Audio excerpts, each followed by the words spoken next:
तो हम रोजाना डिजिटल डिवाइस इस्तेमाल करते हैं, है ना? पर क्या हमने कभी रुककर सोचा है कि इनके अंदर असल में होता क्या है? चलिए आज इसी दिलचस्प एनाटॉमी को जरा करीब से समझते हैं। यही टेक्नोलॉजी है जो हमारी दुनिया चला रही है। पर सवाल यह है कि ये काम कैसे करती है? चलिए एक काम करते हैं। कंप्यूटर को सिर्फ एक मशीन की तरह नहीं, बल्कि एक जीती जागती चीज की तरह सोचते हैं। एक ऐसा शरीर जिसका अपना दिमाग है और अपनी आत्मा भी। तो इसको ठीक से समझने के लिए हमें थोड़ा समय में पीछे जाना होगा, मतलब एकदम शुरुआत में। गियर्स से लेकर गीगाबाइट्स तक का सफर। चलिए देखते हैं कि कंप्यूटर का ये आइडिया, ये विचार आखिर आया कहां से। जरा इस कमाल के सफर पर नजर डालिए। एक तरफ वो मशीनें जो पूरा का पूरा कमरा घेर लेती थीं, और आज टेक्नोलॉजी हमारी हथेली में समा जाती है। ये सब शुरू हुआ था चार्ल्स बैबेज के एक मैकेनिकल सपने, एनालिटिकल इंजन से। फिर आए ENIAC जैसे बड़े बड़े इलेक्ट्रॉनिक कंप्यूटर्स, और फिर आया असली गेम चेंजर, इंटेल 4004, जिसने पूरे CPU को एक नन्ही सी चिप पर समेट दिया। है ना कमाल की बात? ठीक है, तो ये तो हुई आइडिया की बात।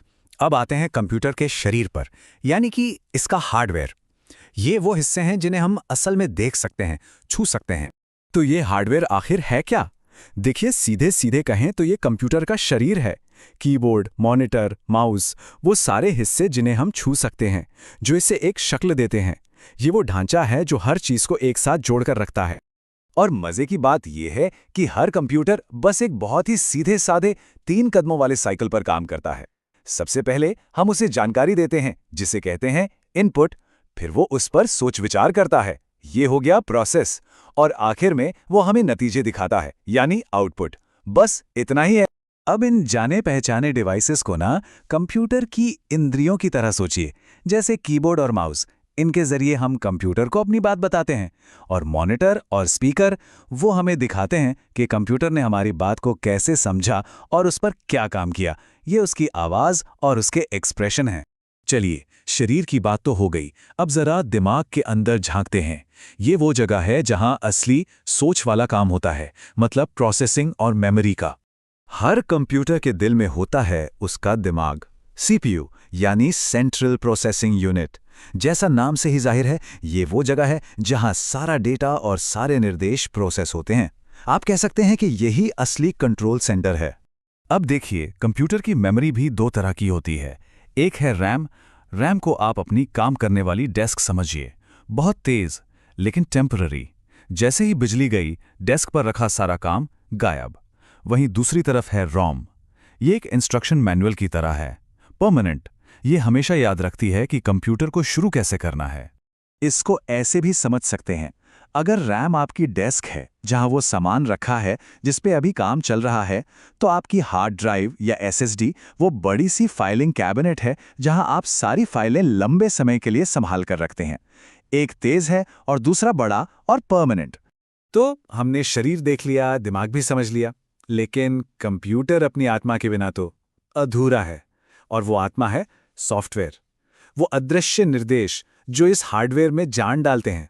सॉफ्टवेयर, ये वो अनदेखी ताकत है जो हार्डवेयर को बताती है कि उसे करना क्या है। ये कंप्यूटर की चेतना है। सीधी सी बात है, अगर हार्डवेयर शरीर है तो सॉफ्टवेयर यकीनन उसकी आत्मा है। एक के बिना दूसरा सिर्फ धातु का एक डिब्बा है और कुछ नहीं। और हर कंप्यूटर का एक हीरो होता है, ऑपरेटिंग सिस्टम। ये सबसे जरूरी सॉफ्टवेयर है। इसको आप एक स्टेज मैनेजर की तरह समझिए, जो पर्दे के पीछे रहकर ये पक्का करता है कि सारे हार्डवेयर और सॉफ्टवेयर एक टीम की तरह मिलकर काम करें, बिना किसी गड़बड़ के। अच्छा, इसी स्टेज वाले उदाहरण को थोड़ा और आगे बढ़ाते हैं। जो सिस्टम सॉफ्टवेयर है, जैसे कि विंडोज़, वो स्टेज और बैकस्टेज की टीम की तरह है, जो पूरा शो चला रही हैं। और जो एप्लीकेशन सॉफ्टवेयर हैं, जैसे क्रोम या वर्ड, वो कलाकार हैं जो स्टेज पर आकर हमारे लिए कोई खास काम करते हैं। तो हमने शरीर, दिमाग और आत्मा, इन सबको अलग अलग समझ लिया है। अब देखते हैं कि ये सब एक साथ मिलकर तालमेल में वो बेहतरीन एक्सपीरियंस कैसे बनाते हैं जिसे हम रोज इस्तेमाल करते हैं। आखिर में सारी बात बस इतनी सी है।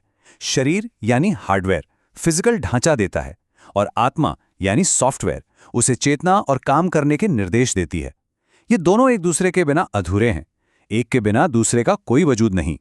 तो हमने पूरे कमरे में समा जाने वाली मशीनों से लेकर हमारी जेब में फिट हो जाने वाले डिवाइस तक का ये सफ़र देखा है। तो अब सोचने वाली बात यह है कि इस डिजिटल एनाटॉमी का अगला पड़ाव क्या होगा? भविष्य में ये कैसे बदलेगा?